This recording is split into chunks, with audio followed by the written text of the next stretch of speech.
When people say every German vehicle used in World War II, it sounds simple.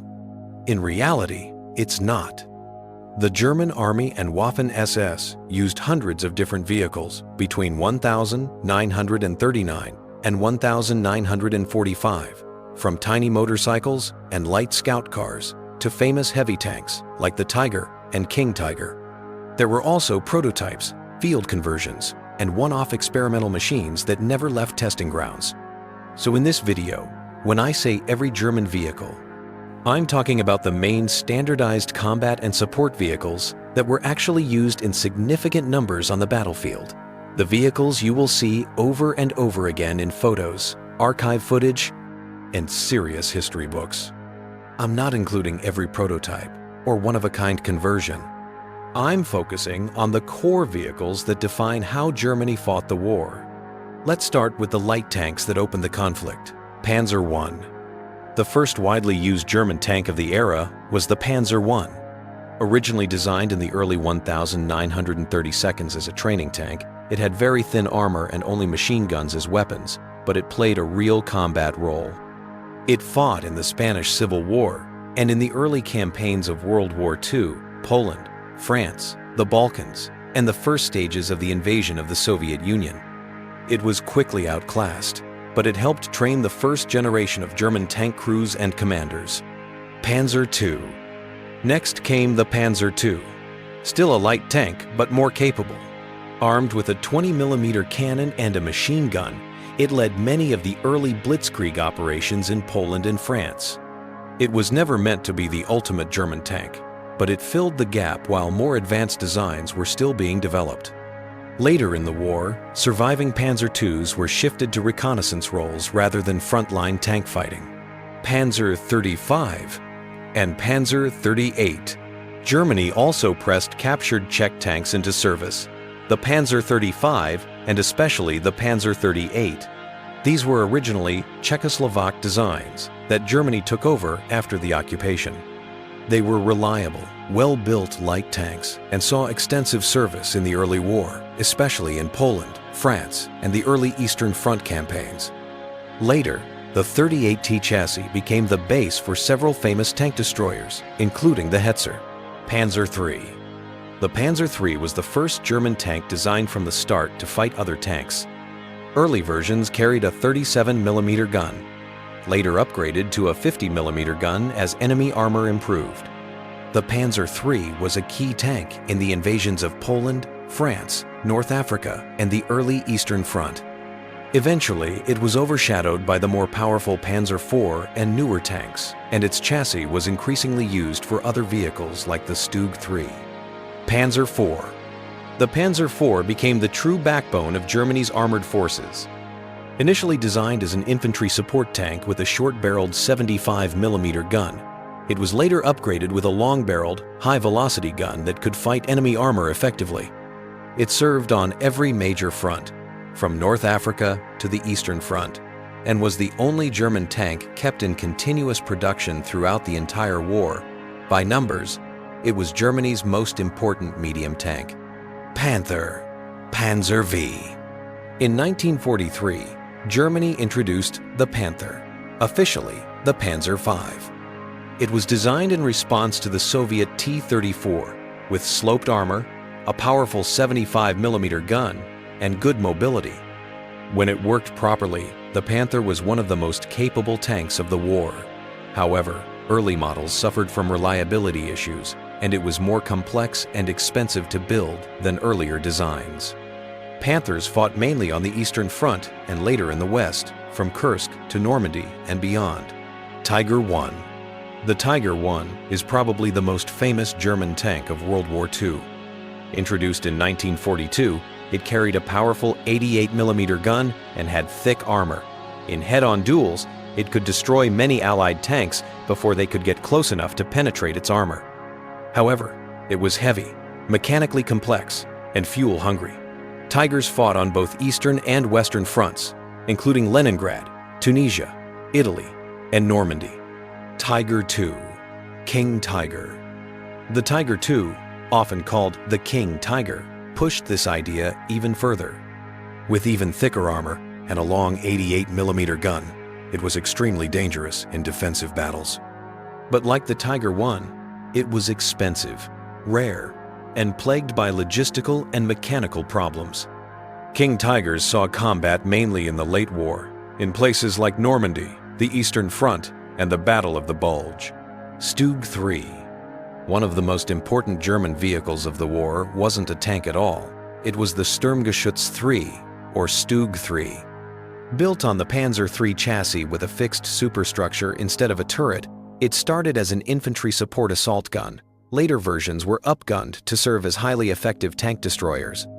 The StuG III became Germany's most produced fully tracked armored fighting vehicle, and it played a major role in defensive battles on the Eastern Front.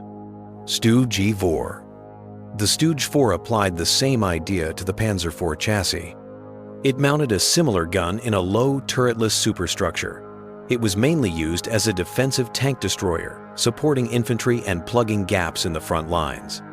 Wespe and Hummel.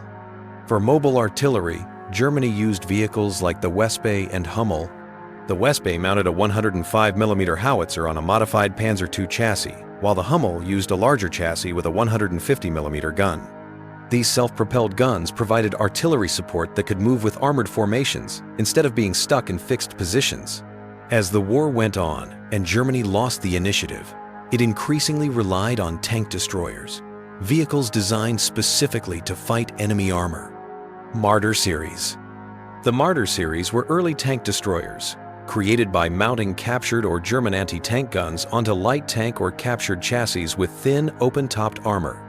They weren't very well protected, but they allowed powerful anti-tank guns to be brought forward with armored units. Nashorn. The Nashorn carried a long-barreled 88mm anti-tank gun on a lightly armored chassis. It had excellent long-range firepower, but very little protection, so crews had to use distance and camouflage instead of armor. Ferdinand, Elefant. The Ferdinand, later modified and renamed Elefant, was a heavy tank destroyer using the chassis of an abandoned heavy tank project. It mounted a powerful 88mm gun in a large, heavily armored casemate. Early Ferdinands lacked a hull machine gun, which made them vulnerable to infantry at close range. Later, Elefant versions corrected some of these issues. They saw combat in limited numbers, for example at the Battle of Kursk. Jagdpanzer IV. The Jagdpanzer IV was a low-profile tank destroyer built on the Panzer IV chassis. With sloped armor and a powerful gun, it was harder to spot and hit than a regular tank. It was used extensively on both Eastern and Western fronts in the latter half of the war. Hetzer Jagdpanzer 38. The Jagdpanzer 38, usually called the Hetzer after the war, was a compact tank destroyer based on the Czech 38 chassis. It had sloped armor, a 75mm gun, and a very low silhouette, making it well suited for ambush tactics. It was used from 1944 onward and became one of the more numerous late-war German tank destroyers. Jagdpanther and Jagdtiger. At the heavier end, there were the Jagdpanther and Jagdtiger. The Jagdpanther was a tank destroyer built on the Panther chassis, combining strong armor with a powerful gun. The Jagdtiger used the massive Tiger II chassis and mounted one of the most powerful guns fitted to any World War II AFV. Both were rare but formidable, especially in defensive fighting. Germany used a wide range of armored cars for reconnaissance. Light vehicles like the Sd.Kfz 221 and 222 were small, fast, and lightly armored, equipped with machine guns or a light cannon in an open turret. Heavier 8-wheeled armored cars, such as the Sd.Kfz 231, 232, and later the Sd.Kfz 234 series, had better cross-country performance and could be used for long-range reconnaissance and command roles. These vehicles acted as the eyes and ears of German armored formations. To move infantry alongside tanks, Germany relied heavily on half-tracks. Sd.Kfz 250.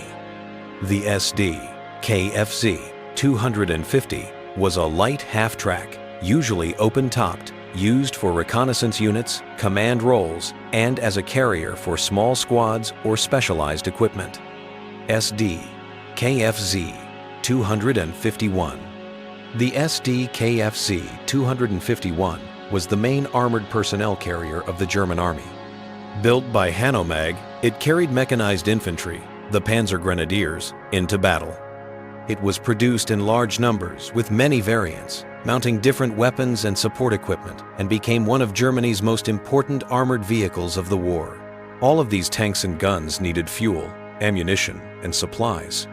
That job fell to trucks and utility vehicles. Opel Blitz. The most famous is the Opel Blitz, a 3-ton truck that became the workhorse of the German Army. It carried everything from infantry and fuel to ammunition and food, and it served on every front where German forces fought. Kübelwagen and Schwimmwagen. For light transport, Germany used vehicles like the Volkswagen Kübelwagen, a simple, reliable light car with good off-road performance, and the Schwimmwagen, an amphibious version that could operate on both land and water. These were especially common in reconnaissance and staff roles. Motorcycles. Motorcycles from companies like BMW and Zundap were widely used for dispatch riders, reconnaissance, and sidecar teams.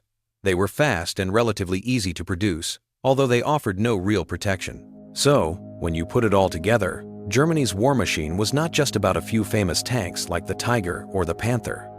It was a whole ecosystem of vehicles. Light tanks that opened the war. Medium tanks like the Panzer IV that carried the main burden. Assault guns and tank destroyers like the StuG III and Hetzer, trying to hold back ever stronger enemy forces. Armored cars and half-tracks, scouting ahead and bringing infantry into battle. And behind everything, long lines of trucks, utility cars, and motorcycles keeping the army supplied and moving. No single video can show every vehicle Germany used in World War II, but these are the core machines that defined how it fought and how it lost. If you'd like a part 2 going deeper into rare prototypes, experimental designs, or specific variants, let me know in the comments.